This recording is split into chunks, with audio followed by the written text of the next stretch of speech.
கத்தருடைய அதிபர் கத்தர் சார்பாக அமெரிக்க அதிபருக்கு அன்பளிப்பு செய்திருந்த 450 மில்லியன் அமெரிக்க டாலர்கள் பெறுமதியான விமானம் தற்போது அமெரிக்க அதிபரின் பறக்கும் வெள்ளை மாளிகையாக ஏர்போர்ஸ் 1 மாற்றப்பட்டிருக்கிறது. ஈரான் மீது 3வது முறையாகவும் தாக்குதல் நடத்தப்படலாம் என்று சொல்லி இஸ்ரேலுடைய பாதுகாப்பு அமைச்சர் இஸ்ரேலி காட்ஸ் வெளியிட்டிருக்கக்கூடிய பரபரப்பான ஒரு செய்தியும் இன்றைக்கு வெளியாகி இருக்கிறது.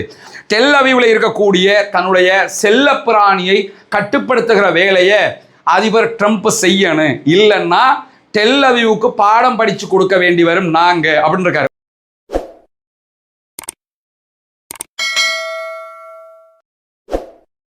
அன்றைக்கினிய சகோதர சகோதரிகளே, நம் அனைவர் மீதும் ஏக இறைவனுடைய அமைதியும் கருணையும் உண்டாகட்டுமாக என்கிற உயரிய பிரார்த்தனைகளோடு மத்திய கிழக்கில் இஸ்ரேலிய ஆக்கிரமிப்பு இராணுவமும் இஸ்ரேலிய ஆக்கிரமிப்பு அரசாங்கமும் அடங்கா பிடாரிகளாக அரபு நாடுகளையும் ஈரானையும் இலக்கு வைத்து நடத்தக்கூடிய தாக்குதல்களை நிறுத்தாமலேயே அவ்வப்போது தொடர்ந்து வருவதை நம்ம பார்த்து வர்றோம். குறிப்பாக காசாவில் இன்றைக்கும் அவர்கள் நடத்தி இருக்கக்கூடிய தாக்குதல்களில் 2 அப்பாவிகள் கொல்லப்பட்டிருக்கிறார்கள், ஷஹீதாகி இருக்கிறார்கள் என்கிற செய்திகளோடு 4 அப்பாவிகள் படுகாயம் அடைந்திருக்கிறார்கள் என்கிற செய்திகளையும் வஃபா நியூஸ் ஏஜென்சி காசாவில் இருந்து சொல்லக்கூடிய செய்திகளில் நம்ம பார்க்க முடிகிறது. அதே நேரத்தில் தொடர்ந்தும் லெபனான் மீதும் இஸ்ரேலிய ஆக்கிரமிப்பு இராணுவம் தாக்குதல்களை நடத்தியே வருகிறது. இந்த நிலையில தான் இந்த லெபனான் மீதான தாக்குதல்களும் காசா மீதான தாக்குதல்களும் ஈரானுக்கும் அமெரிக்காவுக்கும் இடையிலே தற்போது மத்திய கிழக்கிலே ஏற்பட்டிருக்கக்கூடிய ஒரு சமாதான நிலையை நிச்சயமாக சீர்குலைக்கும் என்று பல ஆய்வாளர்களும் தங்களுடைய கருத்துக்களை வெளியிட்டு வருகிறார்கள். ஈரான் அமெரிக்காவுக்கு இடையிலான ஒப்பந்தத்தை சீர்குலைப்பதுதான் இஸ்ரேலுடைய மிகப்பெரிய தேவையாகவும் இந்த நேரத்தில் இருக்கிறது என்பது அமெரிக்காவுக்கே தெரியும். தெரிந்த நிலையில்தான் இப்படியான ஒரு காரியத்தில் இஸ்ரேல் ஈடுபட்டு வருகிறது. இந்த நிலையில இன்றைக்கு வெளியாகி இருக்கக்கூடிய பல செய்திகளில் வாஷிங்டன் டிசியில இருந்து விமான பயணத்தை மேற்கொள்ள ஆரம்பித்த அமெரிக்க அதிபர் டொனால்ட் ட்ரம்ப் ஊடகங்களுக்கு பேசியிருந்தார். குறிப்பாக அமெரிக்க அதிபர் டொனால்ட் ட்ரம்ப் உள்ளிட்ட இத்தனை ஆண்டு கால அமெரிக்காவினுடைய அதிபர்கள் கிட்டத்தட்ட 35 ஆண்டு காலமாக பயன்படுத்தி வந்த ஏர்போர்ஸ் 1 விமானத்திற்கு பதிலாக முதல் தடவையாக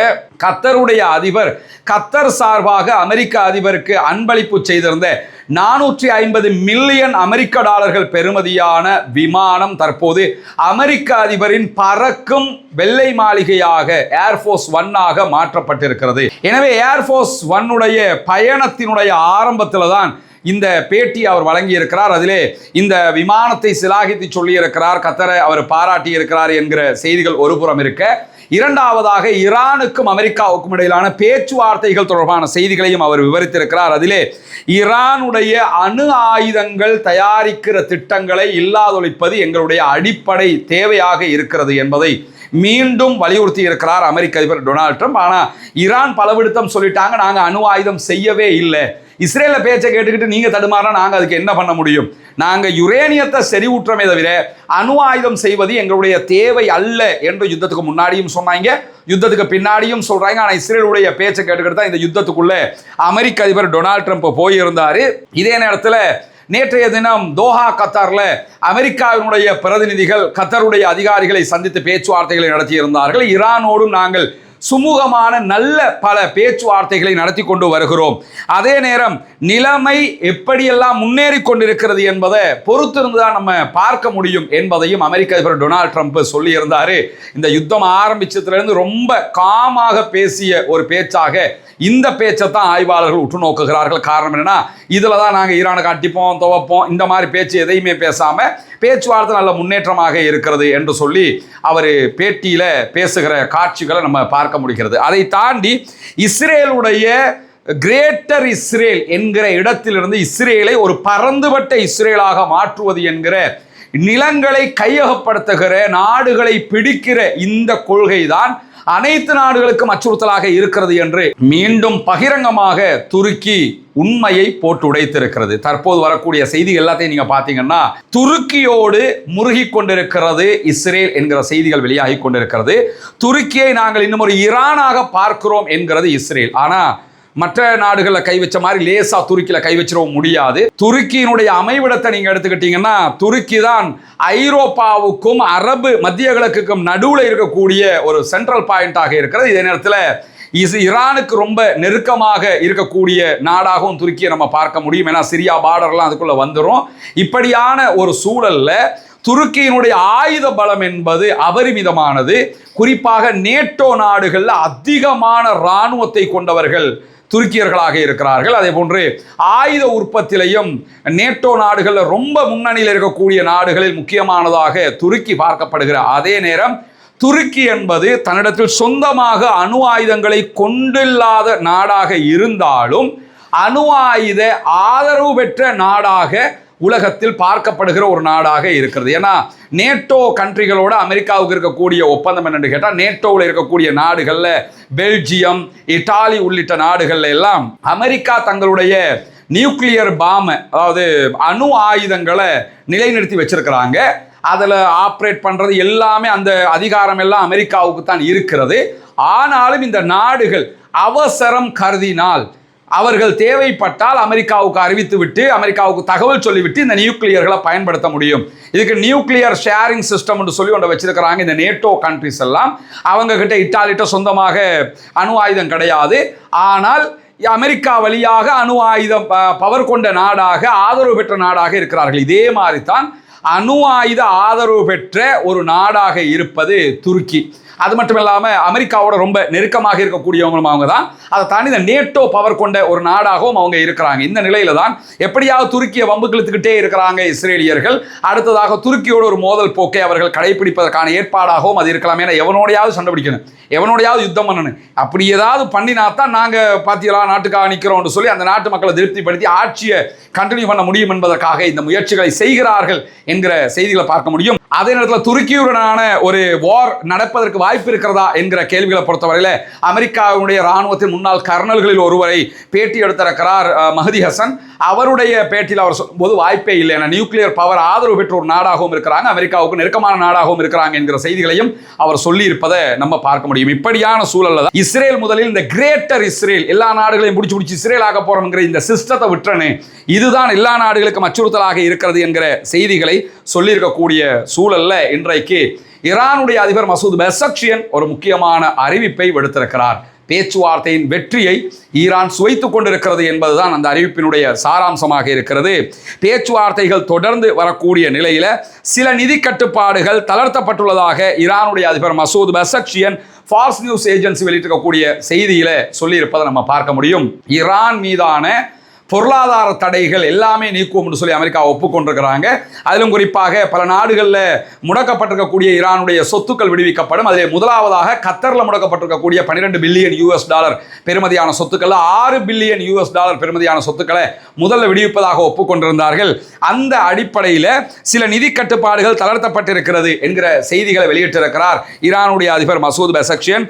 ஈரானுடைய சமீபத்திய ஒப்பந்தங்களுடைய விளைவாக எண்ணெய் ஏற்றுமதியை நாங்கள் தொடர்ந்து செய்து வருகிறோம் என்று அறிவித்திருக்கிறார். இன்றைக்கு ஒரே நாளில் ஒரு கப்பல்ல மட்டுமே 50,000 பேரல்கள் கச்சா எண்ணெய் ஏற்றுமதி செய்திருக்கிறது ஈரான். ஒரே நாள்ல ஒரே கப்பல்ல 5 மில்லியன் பேரல்ஸ்ல கச்சா எண்ணெய் ஏற்றுமதி செய்யப்பட்டிருக்கு. இதெல்லாம் நடந்து கொண்டிருக்கிறது என்று சொல்லுகிற மசூத் பெசக்ஷியன் அவர்கள் சில நிதி மற்றும் அந்நிய செலாவணிகளுக்கான கட்டுப்பாடுகள் தளர்த்தப்பட்டிருக்கிறது, பொருளாதார ஒத்துழைப்புக்கான புதிய வாய்ப்பாக இதை நாங்கள் பார்க்கிறோம் என்று சொல்லி அவர் விடுத்திருக்கக்கூடிய அறிவிப்புல நம்ம பார்க்க முடியும். எனவே ஈரான் யுத்தத்திலும் ஜெயித்து இந்த ஒப்பந்தத்திலும் வெற்றியை சுவைத்துக் கொண்டிருக்கிறார்கள் என்கிற செய்திகளுக்கு மத்தியில தான் அமெரிக்க ஈரான் பேச்சுவார்த்தைகளில் கடல் வழி அணுகல் என்கிற, அதாவது ஹொர்முஸ் நீர்நிலை என்பது மிக முக்கியமான ஒன்றாக பார்க்கப்படுகிறது. அதே போன்று லெபனான் மீதான யுத்த நிறுத்தமும் ஒரு மிக முக்கியமான ஒன்றாக பார்க்கப்படக்கூடிய நேரத்தில் தான் புரிந்துணர்வு ஒப்பந்தம் அமெரிக்காவுக்கும் ஈரானுக்கும் இடையில் நடந்திருக்கக்கூடிய MOUவை பொறுத்தவரையில் அதில் 5 முக்கியமான விதிகள் செயல்படுத்தப்பட்ட பின்னர் தான் மற்ற எல்லா விவகாரங்களை பற்றியும் நாங்கள் பேச முடியும் என்று ஈரான் விடாப்பிடியாக இருக்கிறது. அது தொடர்பாக இன்றைக்கு ஈரான் விடுத்திருக்கக்கூடிய செய்திகளில் லெபனான் மீதான இஸ்ரேலுடைய யுத்தத்தை முடிவுக்கு கொண்டு வர வேண்டும், அதை கொண்டு வராமல் வேற எதையும் பற்றி பேச முடியாது. அதே போன்று லெபனானில் இருந்து இடம்பெயர்ந்திருக்கக்கூடிய மக்கள் மீண்டும் அதே இடத்திற்கு திரும்ப வேண்டும், அதையும் பேசாமல் எதையும் பேச முடியாது. அதே போன்று லெபனானுடைய இறையாண்மையை இஸ்ரேல் மதிக்க வேண்டும், லெபனானுடைய பிராந்தியம் முழுவதுமே லெபனான் பக்கம் மீட்டெடுக்கப்பட வேண்டும், அதையும் அவர்கள் வலியுறுத்தி இருக்கிறார்கள். அதே போன்று இஸ்ரேல் ஒரு ஒப்பந்தத்தை சீர்குலைப்பதாக ஈரான் நம்புகிறது என்கிற தகவல்களையும் சொல்லி இருக்கிறார்கள். அமெரிக்காவுக்கும் ஈரானுக்கும் இடையிலான ஒப்பந்தத்தை சீர்குலைக்கிறதுக்கு இஸ்ரேல் மீண்டும் மீண்டும் லெபனான் மீது தாக்குதல் நடத்துகிறது, அதையும் ஏற்றுக்கொள்ள முடியாது. எனவே இந்த இஸ்ரேலை கட்டுப்படுத்துகிற பொறுப்பு அமெரிக்காவுக்கு இருக்கிறது என்று சொல்லி இன்றைக்கு ஈரான் விடுத்திருக்கக்கூடிய அறிவிப்பில் நம்ம பார்க்க முடிகிறது. அதே நேரத்தில் ஈரான் மீது 3வது முறையாகவும் தாக்குதல் நடத்தப்படலாம் என்று சொல்லி இஸ்ரேலுடைய பாதுகாப்பு அமைச்சர் இஸ்ரேலி காட்ஸ் வெளியிட்டிருக்கக்கூடிய பரபரப்பான ஒரு செய்தியும் இன்றைக்கு வெளியாகி இருக்கிறது. ஆல்ரெடி 2025 12 நாள் வார் ஈரானுக்கும் இஸ்ரேலுக்கும் இடையில் நடந்தது நமக்கு தெரியும்.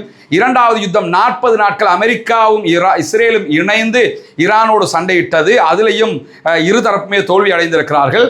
தற்போது 3வது முறையாகவும் இஸ்ரேல் ஈரானை தாக்கக்கூடும் என்று சொல்லி இஸ்ரேலி காட்ஸ் வெளியிட்டிருக்கக்கூடிய அறிவிப்பில் இன்றைக்கு தெளிவாக குறிப்பிடப்பட்டிருக்கிறது. ஏன்னா ஈரானை இஸ்ரேல் அட்டாக் பண்ணினாங்கன்னா இஸ்ரேலுக்கு எதிராக ஈரான் தாக்குதல் நடத்துவாங்க. அப்படி தாக்குதல் நடத்தினாங்கன்னா அமெரிக்காவுக்கும் ஈரானுக்கும் இடையிலான இந்த ஒப்பந்தம் சீர்குலைஞ்சிரும். எனவே அமெரிக்க ஈரான் ஒப்பந்தத்தை நாசமாக்கி மீண்டும் ஈரானை தனிமைப்படுத்துவது, பழைய மாதிரி ஆக்குவதுதான் அவர்களுக்கு தேவையாக இருக்கிறது. ஏன்னா யுத்தத்தில் தோத்துட்டாங்க, ஒப்பந்தத்தில் தோத்துட்டாங்க, எல்லாத்துலையும் தோத்துட்டாங்க. இந்த ஒப்பந்தத்தில் இஸ்ரேல் அமெரிக்கா கணக்கெடுக்கவே இல்லைங்கிறது நமக்கெல்லாம் தெரியும். அதற்காகத்தான் மீண்டும் தாக்குதல் நடத்துவோம் என்று சொல்லி இருக்கிறார்கள். அதற்கு பதிலடியையும் கொடுத்திருக்கிறார் ஈரானுடைய ஃபாரின் மினிஸ்டர் அப்பாஸ் அராக்சி அவர்கள். மீண்டும் ஈரான் மீது தாக்குதல்கள் நடத்தப்பட்டால் இதற்கு முன்பதாக வழங்கிய பதிலடியை விட உச்சமான பதிலடியை தருவோம் என்று சொல்லியிருப்பது மட்டுமல்லாம, இஸ்ரேலி காட்ஸ் பேசும்போது 3வது தாக்குதல்கள் நடத்தப்பட்டால் ஈரானுடைய உச்ச ஆன்மீக தலைவராக இருக்கிற ஆயத்துல்லா முஜ்தபா அலி காமனியையும் குறிவைத்து தாக்குவோம், கொள்ளுவோம் என்கிற ரீதியில் அவருடைய கருத்துக்களை வெளியிட்டிருக்கிறார். ஆல்ரெடி 40 நாள் வார் நடைபெற்ற அதில் முதல் நாளே ஆயத்துல்லா அலி காமனி கொல்லப்பட்டார். அதை சுட்டி காட்டி இப்போ இருக்கிற ஆன்மீக தலைவரை நாங்கள் கொள்ளுவோம் அப்படின்னு அவங்க சொல்லியிருக்கிறாங்க. அதற்கு பதில் சொல்லக்கூடிய ஈரானுடைய ஃபாரின் மினிஸ்டர் அப்பாஸ் அராக்சி அவர்கள் இஸ்ரேலிய பாதுகாப்பு அமைச்சர் இஸ்ரேலி காட்ஸினுடைய கருத்துக்களுக்கு மிக காட்டமான பதிலை கொடுத்திருக்கிறார், எதிர்வினையாற்றி இருக்கிறார். இஸ்லாமாபாத் ஏற்படுத்திய இந்த புரிந்துணர்வு ஒப்பந்தத்தின் விதிமுறைகள் மிகவும் தெளிவாக இருக்கின்றன.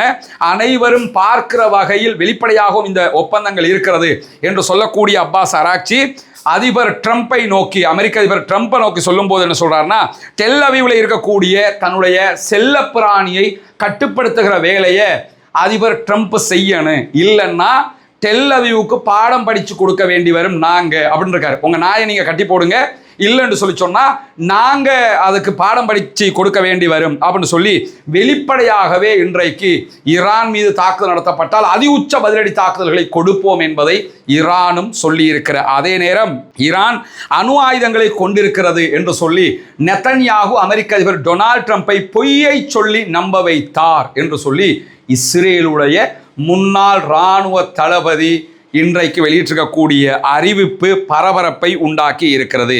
குறிப்பாக இஸ்ரேலுடைய முன்னாள் இராணுவ தளபதி காடி ஐசன்ஹார்ட் வெளியிட்டிருக்கக்கூடிய அறிவிப்பில் ஈரானுக்குள்ள அணு ஆயுதமே இல்லைங்கிறது நமக்கு இப்போ வரைக்கும் வெளிப்படையாக தெரிஞ்சிருச்சு. ஆனால் அணு ஆயுதம் வச்சிருக்காங்கன்னு சொல்லி அமெரிக்காவை நம்ப வச்சு தேவையில்லாத ஒரு யுத்தத்தில் இழுத்து விட்டு அமெரிக்காவும் தோல்வி அடைஞ்சு இஸ்ரேலும் தோல்வி அடைஞ்சு அசிங்கப்படுகிற நிலைமைக்கு இந்த பெஞ்சமின் நெதன்யாகு தன்னுடைய செயல்பாடுகளை முன்னெடுத்திருக்கிறார் என்று சொல்லி மிக காட்டமாகவும் கண்டனமாகவும் ஒரு தகவலை வெளியிட்டிருக்கிறார் இஸ்ரேலுடைய முன்னாள் இராணுவ தளபதியே என்கிற செய்திகள் இன்றைக்கு வெளியாகி இருப்பதை நம்ம பார்க்க முடியும். இன்றைக்கு வெளியாகி இருக்கக்கூடிய மிக முக்கியமான செய்திகளுடைய தொகுப்பை தான் உங்களோடு நாம் பகிர்ந்து கொண்டிருக்கிறோம்.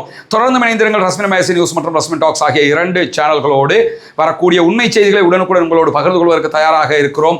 அதே நேரம் பாலஸ்தீனம் வெற்றி பெற வேண்டும், பாலஸ்தீனம் சுதந்திரம் அடைய வேண்டும் என்கிற உயரிய பிரார்த்தனைகளோடு ஆக்கிரமிப்பாளர்களுக்கு எதிராகவும் ஆக்கிரமிப்புகளுக்கு எதிராகவும் தொடர்ந்தும் அல்லாஹ்விடத்திலே கையேந்த மறந்து விடாதீர்கள். ஆக்கிரமிப்புகள் ஓய்ந்து ஆக்கிரமிப்பாளர்கள் ஓய வேண்டும் என்கிற உயரிய பிரார்த்தனைகளோடு ஆக்கிரமிப்பாளர்களுக்கு எதிராக தொடர்ந்தும் ஜனநாயக ரீதியாக குரல் போமாக ஆகிறது. அல்ஹம்துலில்லாஹி ரப்பில் ஆலமீன்.